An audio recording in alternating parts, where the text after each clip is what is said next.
Et notre série à nous emmène toute cette semaine un peu plus près des étoiles. Premier épisode ce soir, nous partons sur les routes avec Pierre et son planétarium mobile. Il embarque le public à la découverte du ciel grâce à une structure gonflable qui lui sert également d'outil pédagogique. Une rencontre signée Marie Luff et Tiffen Niederländer.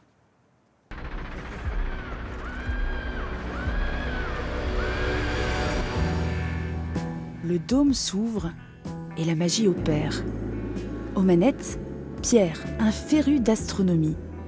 Depuis sa tablette, il pilote le ciel.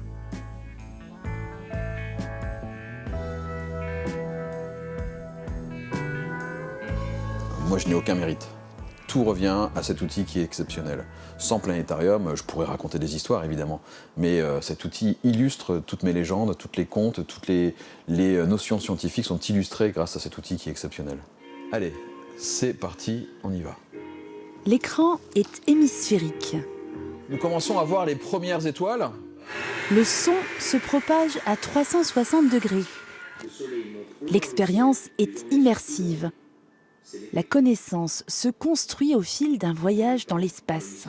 Le seul satellite qui soit habité, la fameuse station ISS.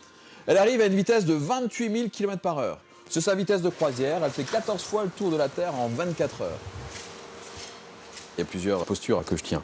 Lors des Nuits des Étoiles, on est simplement là dans la médiation et dans l'animation de belles séances, de faire rêver les gens. Le but, c'est vraiment de faire rêver les gens pour qu'ils repartent avec des étoiles dans les yeux.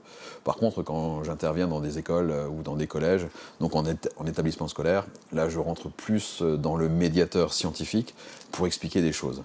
Expliquer des choses, mais toujours pareil, avec comme premier but de montrer la beauté du ciel, et puis petit à petit dériver sur les sciences. Avec ce planétarium mobile, Pierre va à la rencontre de tous les publics. Son objectif, à travers l'association Sirius, démocratiser l'astronomie. Parfois de simples bricolages, comme ce Vise-Éclipse, rendent la discipline plus accessible. Nous avons mis 1 heure avec les élèves pour construire ce Vise-Éclipse. Donc tu mets ça entre le soleil et tes yeux, et tu devrais voir le soleil. Mon credo, c'est faire rêver. Moi, l'astronomie, ça me fait rêver. Je me suis toujours demandé pourquoi est-ce que cette lune, elle est accrochée comme ça dans le ciel, elle tourne autour de nous, pourquoi elle change d'aspect, pourquoi est-ce qu'il y a des phases de la lune, pourquoi est-ce qu'il y a des taches sur la lune, ça m'a toujours intrigué. Des questions qui l'aident à préparer ses cours. Pierre enseigne les mathématiques au collège et l'astronomie lui permet de rendre l'enseignement plus concret.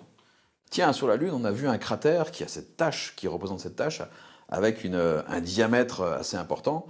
Calculez-moi le périmètre de ce cratère. Et on part sur des exercices de mathématiques grâce à l'astronomie. Et puis, c'est assez ludique, hein. Les exercices, ils les font de manière beaucoup plus simple. Avant d'être un professeur, Pierre est un papa.